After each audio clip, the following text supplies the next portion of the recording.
마태복음 13장 1절로 9절 말씀까지입니다. 신약전서 20페이지예요. 마태복음 13장 1절로 9절까지 다 같이 한 목소리로 봉독하겠습니다. 다 같이 봉독하겠습니다. 그날 예수께서 집에서 나가사 바닷가에 앉으심에 큰 무리가 그들에게 모여들거늘 예수께서 배에 올라가 앉으시고 온 무리는 해변에 서서 있더니 예수께서 비유로 여러 가지를 그들에게 말씀하여 이르시되 씨를 뿌리는 자가 뿌리러 나가서 뿌릴새 떨어는 길가에 떨어지는 새들이 와서 먹어버렸고 떨어는 흙이 얇은 돌밭에 떨어지매 흙이 깊지 아니하므로 곧 싹이 나오나 해가 돋은 위에 타서 뿌리가 없으므로 말랐고 떨어는 가시떨기 위에 떨어지매 가시가 자라서 기운을 막았고 떨어는 좋은 땅에 떨어지매 어떤 것은 100배 어떤 것은 60배 어떤 것은 30배 결실을 하였느니라. 귀 있는 자를 들으라 하시니라. 아멘. 오늘 함께 읽은 말씀은 여러분이 잘 아시는 씨 뿌리는 예수님의 비유의 말씀입니다. 이 말씀을 통해 깨닫는 은혜가 되시기를 바랍니다. 오늘 비유에서 나오는 씨는 하나님의 말씀입니다. 이 말씀의 씨가 뿌려진 땅은 듣는 사람들의 성도들의 마음밭이라고 할 수 있습니다. 말씀이 좋은 마음밭에 떨어지면 많은 열매를 내고 좋지 않은 마음밭에 떨어지면 잘 성장할 수가 없다는 겁니다. 예수님께서는 이 말씀이 떨어지는 우리 마음밭 또 마음 상태를 자세히 오늘 마태복음 13장 1절로 9절로 설명하고 있습니다. 오늘 본문에서 네 가지 마음의 밭이 소개되죠. 다 같이 4절을 읽겠습니다. 3절 읽겠습니다. 예수께서 이르되 여러 가지 그들에게 말씀하여 이르되 씨를 뿌리는 자가 뿌리러 나가서 4절 뿌릴새 더러는 길가에 떨어지매 새들이 와서 먹어버렸고 말씀했죠. 씨 뿌리는 자의 비유에서 씨가 떨어진 장소와 그 결과는 어떤 영적 의미를 지니는가에 대하여 오늘 잘 기록되어 있습니다. 길가에 떨어진 열매, 씨, 새들이 와서 먹어버렸고 라는 말씀은 천국 말씀을 깨닫지 못하는 자를 의미합니다. 마귀가 복음의 진리를 받아들이지 못하도록 해방하여 듣지 못하게 하는 것을 말하고 있습니다. 처음에는 예수를 잘 믿던 자들일지라도 세상 지식과 문화와 친구들을 너무 많이 접하면서 세상의 영향을 너무 많이 받아 천국 말씀을 깨닫지 못하는 자인데 결과는 새들이 와서 먹어버리고 그랬죠? 마귀가 복음을 받아들이지 못하도록 해방하여 천국 말씀을 깨닫지 못하게 하고 결과적으로 새가 와서 먹어버린과 같이 마귀가 진리를 받아들이지 못하도록 해방하는 것입니다. 이 말씀과 비유하게 고린도전서 2장 14절의 말씀에도 육에 속한 사람은 하나님의 성령의 일들을 받지 아니하나니 이는 그것들이 그에게는 어리석어 보이며 또 그는 그것들을 알 수 없나니 그러한 일은 영적으로 분별이기 때문이라. 여기에 육에 속했다는 것은 세상의 영향을 많이 받았다는 거죠. 교회에 오래 다녔어도 말씀 보는 일과 기도하는 일을 소홀히 하면 말씀에 들어올 수 없는 굳은 마음이 되어버립니다. 세상의 영향을 많이 받았다는 거죠. 여러분의 그 마음밭에 우리의 고집과 또 자존심과 아집, 선입견 이런 것들이 이 시간 주님의 말씀을 통해서 깨지는 그런 은혜가 있기를 바랍니다. 교만한 마음을 버리고 우리가 하나님 말씀 앞에 우리 마음을 겸손하게 열어야 합니다. 우리 마음이 딱딱해서 말씀의 씨가 떨어져서 뿌리 내리지 못하면 뿌리 내릴 때까지 기다릴 수가 있을까요? 그렇지 않아요. 새들이 와서 채가 버린다는 거죠. 그리고 마귀는 얼마나 타이밍을 잘 아는지 몰라요. 4절에 보니까 새들이 와서 쪼아 먹는다 했잖아요. 누가복음 8장 12절에도 길가에 있다는 것은 말씀을 들은 자니 이에 마귀가 가서 그들이 믿어 구원을 얻지 못하게 하려고 말씀을 그 마음에서 빼앗는 것이요, 이렇게 기록하고 있습니다. 말씀을 그 마음에서 뺏어 버린다라는 것은 우리를 구원을 얻지 못하게 마귀가 말씀을 빼앗는다는 겁니다. 마귀가 말씀 도둑이에요. 왜 빼앗는 걸까요? 우리를 구원하지 못하게 하려고 하는 것입니다. 말씀을 절망에 빠진 우리를, 이 귀한 말씀들은 이렇게 절망에 빠진 우리들을 구원하고 또 가정을 구원하고 교회를 구원하고 나를 살린다는 것을 알기 때문에 마귀가 와서 우리 마음을 뺏어 버리기 때문에 우리들은 늘 영적 전쟁에서 승리하셔야 합니다. 4세기 후반에 이태리에 어거스틴이라는 청년이 있었어요. 이 청년은 오랫동안 그의 어머니가 얼마나 기도를 많이 했든지 그래도 그는 도덕적으로 문란한 삶을 살았고 또 이교도 종교에서 또 이렇게 방황하기도 했습니다. 그러던 어느 날 어거스틴 앞에 성경책 두루마기가 눈앞에 들어왔고 또 그 집어서 읽으라는 하나님의 음성을 듣습니다. 이래서 어거스틴은 로마서를 통해서 성령의 역사가 그에게 일어나죠. 그래서 성경을 읽다가 어거스틴이 회심하고 그 회심한 어거스틴은 훗날에 기독교 역사상 기독교 역사에서 분수령이 되는 목회자 또 신학자 저술가가 됩니다. 그의 설교와 메시지는 수많은 사람들을 감동시켰고 수많은 기독교 교부들과 목사님들 또 지금까지도 개신교 모든 신학자들은 어거스틴이 세워놓은 그러한 신학적 논리에 의해서 이단 세계를 타파하고 또 바른 신학을 성립하는 기독교에서 기독 역사에서 분수령이 된 그 위대한 어거스틴이 단 한순간에 하나님을 음성을 듣고 그 말씀을 읽을 때부터 그 심령이 변화된 것입니다. 사랑하는 성도 여러분도 날마다 말씀 가운데 주님의 기이함을 늘 경험하시기를 바랍니다. 돌밭에 떨어짐에 했습니다. 한번 5절 읽겠습니다. 더러는 흙이 얇은 돌밭에 떨어짐에 흙이 깊지 아니하므로 곧 싹이 나오나. 얇은 돌밭에 떨어짐에 라는 말씀은 말씀을 듣고 즉시 기쁨으로 받되 그 속에 뿌리가 없어서 잠시 견디다가 말씀으로 인하여 환난이나 핍박이 일어나는 때에는 곧 넘어지는 자를 말하고 있습니다. 이런 자의 결과는 어떻습니까? 흙이 깊지 않아도 곧 싹이 나오나 해가 돋은 후에 보니까 발라버린다는 겁니다. 영적 의미로는 말씀에 즉각적으로 반응을 하죠. 그리고 말씀을 들으며 감동하고 흥분하고 그런 은혜를 받았다고 하지만 고난이 닥쳐오면 곧 신앙을 저버리는 자들을 가리키고 있습니다. 흙이 돌밭을 덮어 있어서 사람들이 착각을 해요. 아, 좋은 땅에 떨어졌구나. 그러니까 싹이 빨리 나겠죠. 그런데 뿌리가 밑에 돌 때문에 더 이상 깊이 들어가지 못하고 태양이 떠오르면 금방 시들고 맙니다. 이것이 무엇을 의미하겠습니까? 오늘 13장 20절에서 21절 보니 말씀처럼 환난이나 박해가 일어날 때에는 곧 넘어진다 라고 말하고 있습니다. 우리 믿음을 감정에만 기초하기에는 너무 위험하다는 거예요. 왜냐하면 감정이라는 것은 있다가도 없고 또 없다가도 있는 거잖아요. 그래서 이 감정적인 신앙이 우리는 늘 말씀으로 검증돼야 됩니다. 언제 검증이 됩니까? 내가 환난이 올 때 검증이 됩니다. 잠시 견디다가 말씀으로 말미암아 환난이나 박해가 일어날 때 곧 드러난다는 거예요. 여러분, 환난이나 박해가 공산국가에서만 일어나는 그런 툭 뛰고 고문당하고 죽는 것만 말하는 것이 아닙니다. 지금도 우리에게 일어나고 있습니다.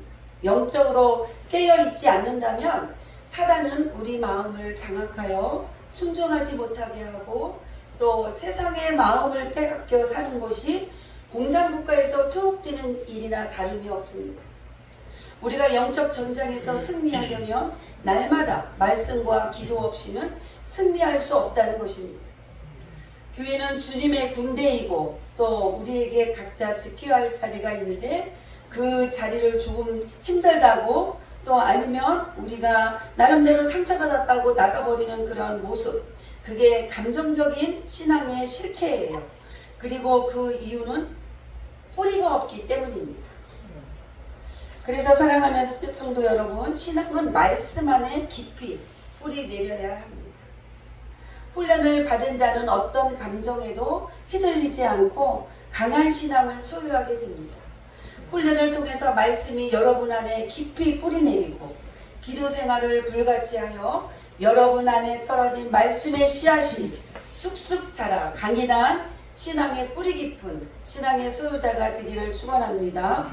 세 번째는 7절 말씀입니다. 한번 7절 말씀 읽겠습니다.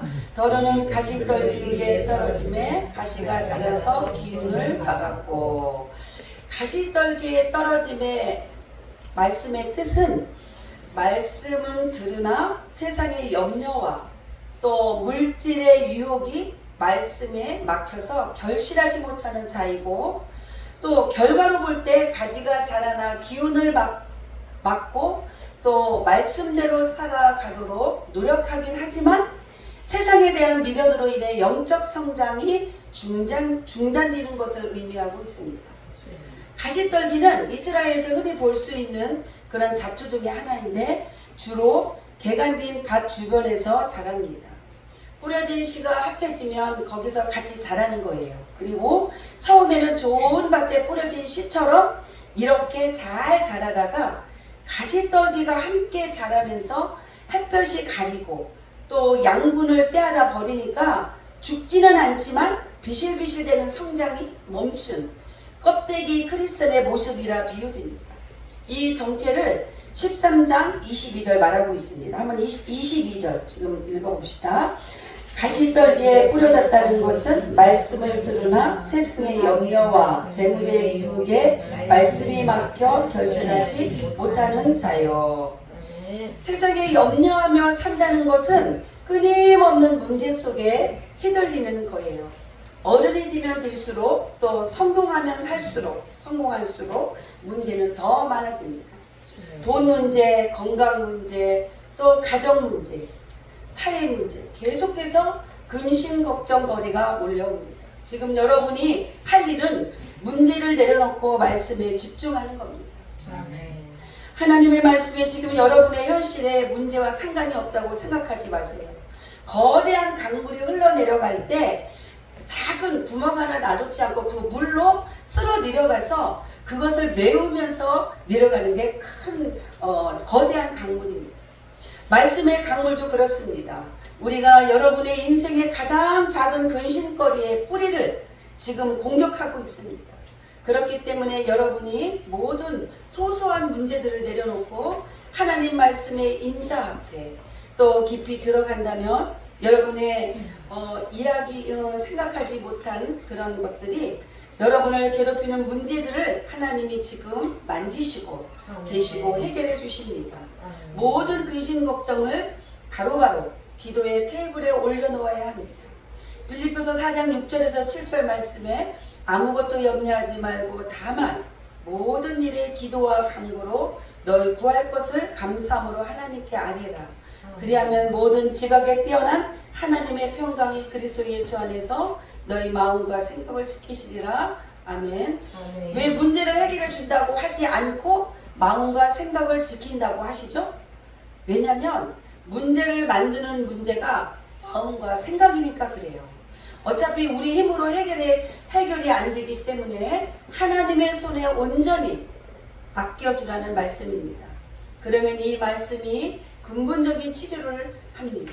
말씀이 내 영혼에 뿌리 내리는 것을 막는 두 번째 가시는 재물의 유익이라 했어요.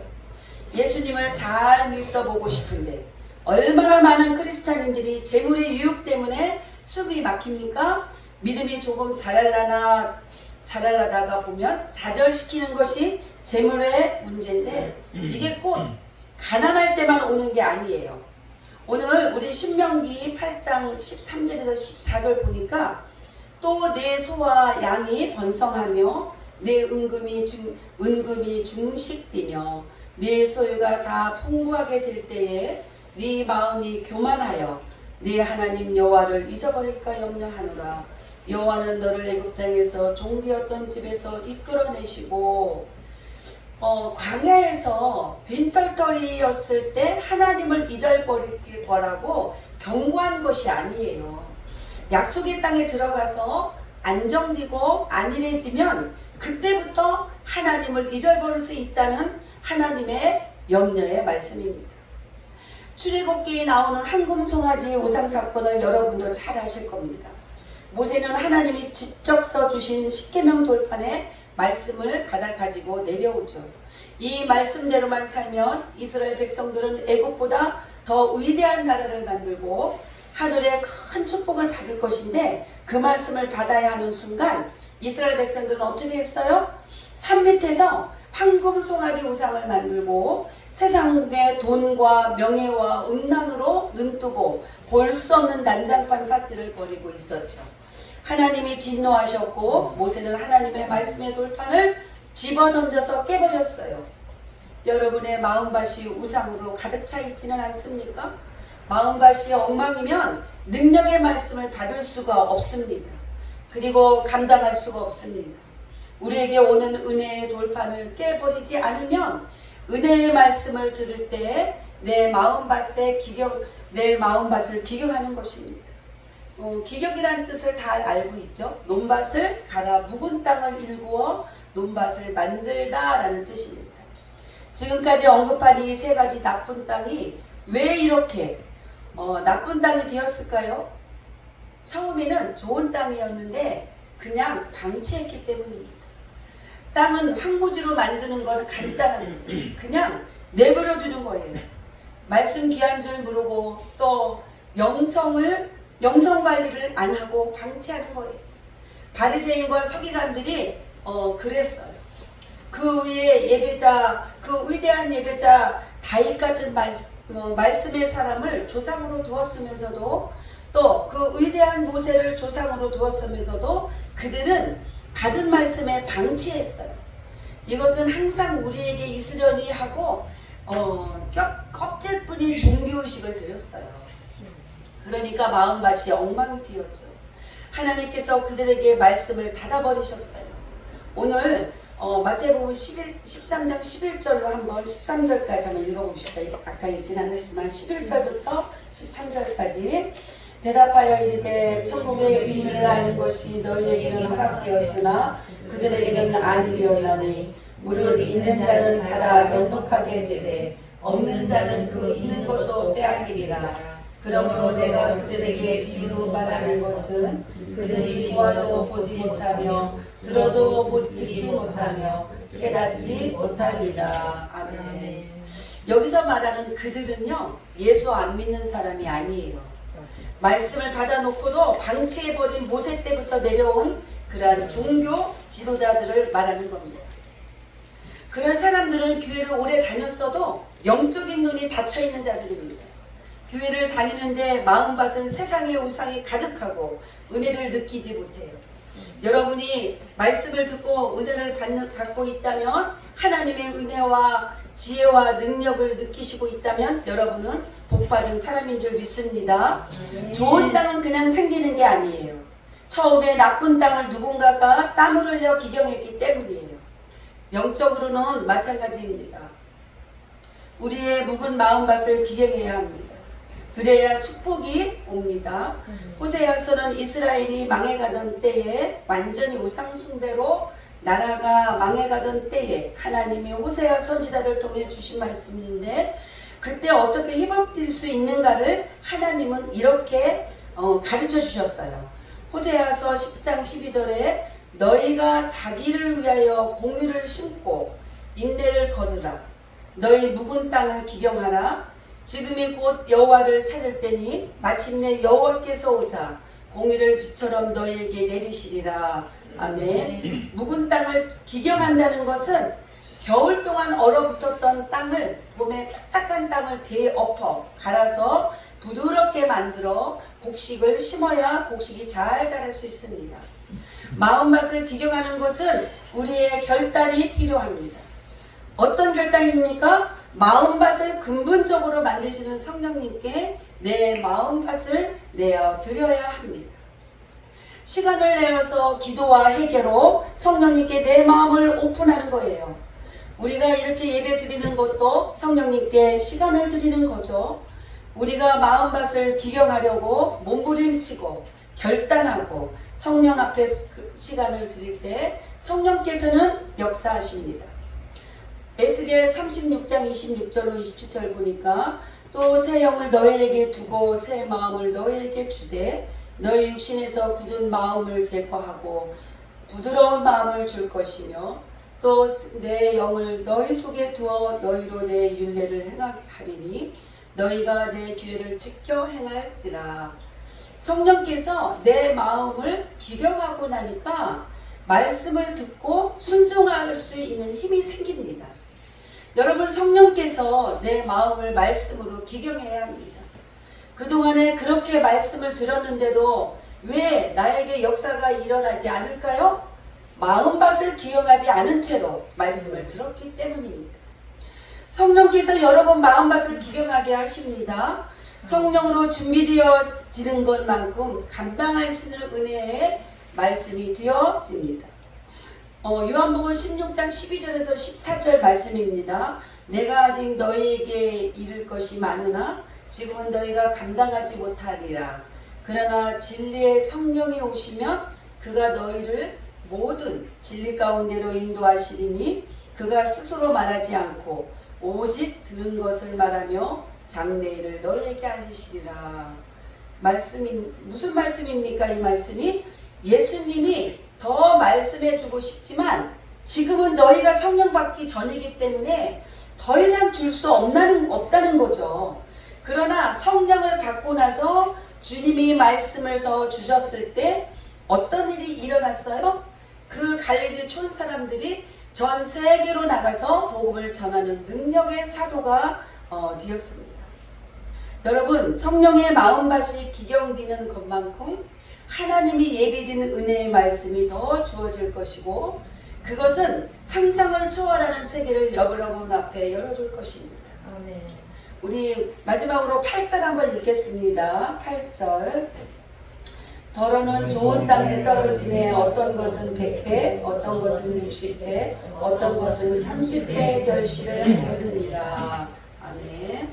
좋은 땅에 떨어짐에 라는 말씀은 말씀을 듣고 깨닫는 자의 결과는 100배, 60배, 30배의 결실을 맺고 또 말씀에 순종하며 그 가르침대로 살아감으로써 풍성한 영적 성장을 한다는 그런 말씀입니다. 영적 성장을 하면 우리의 노력으로 상상할 수 없는 그런 기적이 일어날 것입니다. 좋은 밭에 말씀의 씨앗이 떨어지고 성령이 불 붙일 때는 상상을 초월하는 역사가 일어난다는 거예요. 아무 백도 없고 또 학연, 지연 아무것도 없어도 여러분 성령의 기경이 마음밭에 말씀이 떨어질 때 이걸 아멘으로 받을 때 기적이 일어나기 시작합니다. 태초에 하나님께서 흑암과 혼돈 속에서 말씀으로 천지를 창조하셨잖아요. 무에서 유가 창조된 겁니다. 8절 말씀처럼 좋은 밭은 하나님의 말씀을 듣고 깨닫고 그대로 지켜내는 삶을 의미합니다. 좋은 밭에 남겨진 말씀은 우리 삶의 어디서나 그리스도의 향기를 드러내게 되어 있습니다. 그리스도인들이 그리스도의 향기를 뿜어낼 수 없다면 그리스도인이 아닙니다. 종교인일 수밖에 없습니다. 제가 며칠 전에 제가 냉장고 문을 이렇게 열으면 자꾸 냄새가 나는 거예요. 그래서 제가 냉장고에 이상한 음식이 없는데 왜 이렇게 이게 뭘까? 어디 뭐가 묻었나? 그래서 제가 살펴보니까 제가 야채를 사서 꽁꽁 싸가지고 냉장고에다 넣었는데 냄새가 난 거예요. 그래서 제가 그거를 밖에다 내놓고 다시 비누 봉지를 싸놨는데도 냄새가 나서 바로 수유통에 제가 밖에 나가서 버렸습니다. 우리가 아무리 그리스도인처럼 이렇게 흉내를 낸다 해서 그리스도인이 될 수 없다는 것은 어떤 환경에서도 우리는 그리스도의 향기가 드러내야 돼요. 우리가 조금 더 참아주고 조금 더 간용하고 사랑하지 못하는 그런 우리의 모습이라면 내 안에 그리스도의 마음이 아직 미흡하다는 겁니다. 오늘 말씀을 통해 여러분은 어떤 맛을 사모하고 싶습니까? 내 마음맛이 어떤 맛이라고 생각했습니까? 여러분들이 정말 우리는 모르죠. 저도 모르고 아무도 몰라요. 본인만 알 겁니다. 하나님께서 오늘 이 말씀을 통하여 조명해 주시는 그 성령의 그러한 바람이 내 심령 가운데 있어서 내 마음맛이 어떤 맛이었는지는 과거는 아무 상관이 없습니다. 이 시간 스스로 결단하는 믿음의 사람이 다 되시기를 소원합니다. 아멘. 하나님은 과거를 뒤돌아보지 않으시고 오늘부터라도 말씀 안에 순종하며 사는 삶을 하나님께서는 기뻐하십니다. 오늘 8절 말씀처럼 여러분의 모든 삶들이 100배, 60배, 30배의 결실을 맞아 마음의 평강을 누리시는 삶, 또 옥토밭의 축복을 누리는 복된 성도가 다 되시기를 축원합니다. 기도하겠습니다.